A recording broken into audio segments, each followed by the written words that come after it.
ಏನಮ್ಮ ಇಷ್ಟು ದಿನ ಆದ್ಮೇಲೆ ಸಿಕ್ಕಿದ್ಯಾ? ಏನೋ ಸಿಗರೇಟ್ ಎಲ್ಲ ಬಿಟ್ಬಿಟ್ಟಿದ್ಯಾ ಅಂತ ಏನು ಕತೆ? ಹೂಗುರು ನೆನ್ನೆ ತನ ಹಾಸ್ಪಿಟ್ಲಿಗೆ ಹೋಗಿದ್ದೆ. 75% ಡ್ಯಾಮೇಜ್ ಅಂತೆ, ಮಿಕ್ಕಿ 25% ಐತೆ. ಅದಕ್ಕೆ ಯೋಗ ಮಾಡಿ ರಿಕವರ್ ಮಾಡಬೇಕು ಅಂತಿದ್ದೀನಿ. ಹೌದೇನೋ?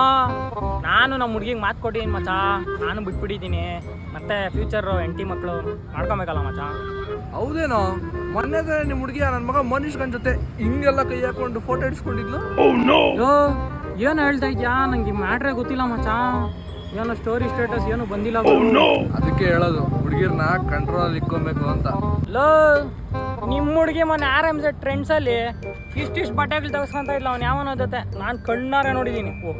ಏನೋ ಮಾತಾಡ್ತಿದ್ಯಲ್ಲೇ? ಸಿಗರೇಟ್ ಹೊಡಿಬೇಕು ಅರ್ಜೆಂಟಾಗಿ. ಇವಾಗ ಜೆಪ್ಟೋದಲ್ಲಿ 100 ರೂಪಾಯಿ ಫ್ರೀ ಕ್ಯಾಶ್ ಐತೆ ನೋಡು, ಒಂದು ಪ್ಯಾಕ್ ಸಿಗರೇಟ್ ತರ್ಸೋಣ ಇಲ್ಲಿಗೆ ನೋಡು. 200 ರೂಪಾಯಿ ಫುಲ್ ಪ್ಯಾಕು, 100 ರೂಪಾಯಿ ಫ್ರೀ ಕ್ಯಾಶ್ ಐತೆ. ನೀನು 50 ಹಾಕು, ನಾನು 50 ಹಾಕ್ತೀನಿ. 10 ನಿಮಿಷದಲ್ಲಿ ಬಂದ್ಬಿಡ್ತೀನಿ. ತರ್ಸು ಇರೋ ಒಂದು ನಿಮಿಷ. ನಮ್ಮ ಫೋನ್ ಮಾಡಿ 50